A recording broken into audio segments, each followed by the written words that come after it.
PPN 12% ini maksudnya apa? Kok bisa dinaikkan hingga 12%? Apa benar masyarakat dirugikan sedangkan pemerintah malah untung? Sebenarnya apa sih pesan tersirat dari kenaikan PPN 12% ini? Lalu sebagai warga negara yang baik ini, gimana seharusnya kita menyikapi kenaikan PPN 12% ini?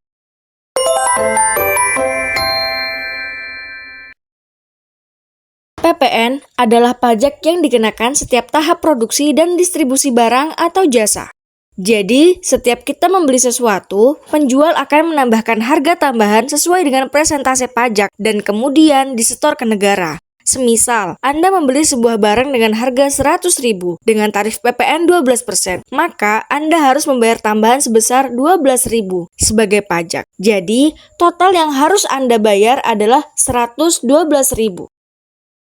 Kenapa kenaikan PPN ini bisa terjadi?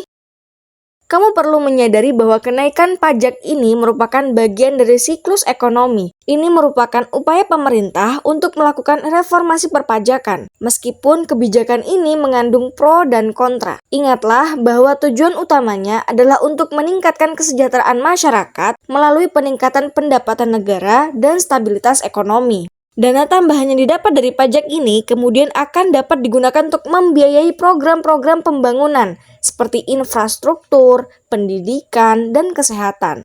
Serta dengan adanya kenaikan PPN 12% ini diharapkan dapat mengurangi defisit anggaran dan hutang negara. Kalian tahu bahwa negara-negara lain di luar sana banyak yang menerapkan tarif PPN yang lebih tinggi dari 11%. Organisasi untuk Kerjasama Ekonomi dan Pembangunan (OECD) seringkali menjadi acuan bagi negara-negara dalam menetapkan kebijakan perpajakan, terkhusus standarisasi pajak internasional. Nah, upaya kenaikan di Indonesia juga dianggap sebagai upaya untuk menyesuaikan diri dengan praktik internasional, meningkatkan daya saing ekonomi, serta dapat meningkatkan daya tarik investasi asing. Manfaat kenaikan terhadap hubungan luar negeri salah satunya juga ialah Indonesia sebagai anggota ASEAN dan terikat dalam berbagai perjanjian perdagangan bebas. Ini merupakan upaya untuk memperkuat integrasi ekonomi regional, bentuk harmonisasi kebijakan pemerintah. Di dunia persaingan investasi, pemerintah Indonesia ingin menunjukkan keseriusan dalam memperbaiki iklim investasi dan meningkatkan penerimaan negara, menarik daya tarik investor asing. Nah, kalau hubungan ekonomi luar negeri, hubungan ekonomi internasional kita baik, tentu akan memberi banyak manfaat keberlanjutan perekonomian Indonesia. Kenaikan PPN 12% ini menimbulkan pro dan kontra di kehidupan masyarakat, menimbulkan pertanyaan, siapa yang sebenarnya diuntungkan dan siapa yang sebenarnya dirugikan? Tentu, ini merupakan kebijakan yang kompleks dengan dampak yang beragam. Kalau ditanya, siapa yang rugi? Tentu konsumen. Adanya kenaikan harga akan mengurangi daya beli masyarakat, terutama masyarakat dengan pendapatan kelas menengah ke bawah. UMKM pun tertekan karena naiknya biaya produksi. Kalau harga jual nggak ikut naik, maka keuntungan tentu akan berkurang. Sektor informal yang tidak tercatat dalam sistem perpajakan juga akan terdampak, karena kenaikan harga barang dan jasa akan meningkatkan biaya hidup mereka. Selain itu, kenaikan PPN ini dapat mengurangi daya saing produk di pasar domestik maupun internasional. Karena industri yang masih sangat bergantung pada impor, bahan baku yang digunakan mengalami kenaikan biaya produksi yang signifikan. Nah, berarti benar dong, pemerintah yang untung di balik ini.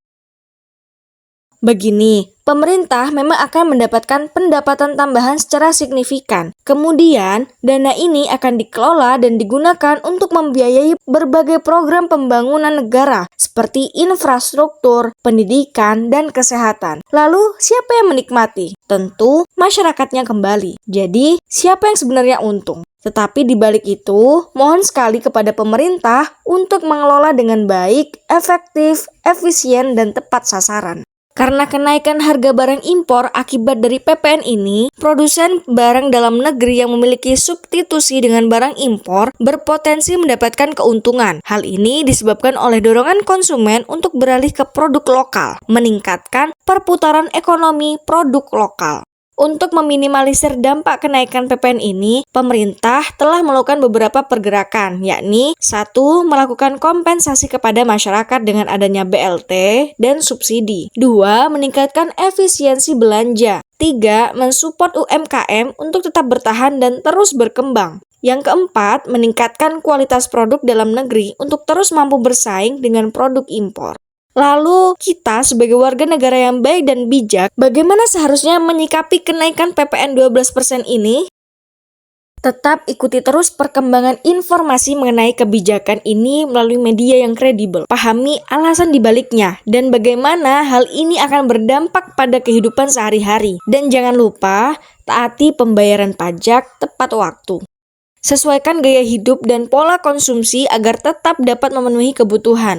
Susun anggaran sebaik mungkin untuk mengantisipasi kenaikan harga. Manfaatkan promo, diskon, atau membeli barang dengan kuantitas yang banyak untuk menghemat pengeluaran. Tingkatkan terus pendapatan dengan menambah pekerjaan sampingan atau mengembangkan keterampilan. Terus berinovasi dan mencari solusi kreatif untuk mengatasi kenaikan ini. Kembangkan kolaborasi dari berbagai pihak untuk dapat menemukan solusi bersama demi kemajuan usaha yang lebih baik. Intinya, terima kenyataan dan patuh terhadap kebijakan yang telah dibuat. Terus beradaptasi dan berpartisipasi aktif untuk membangun negara yang lebih baik.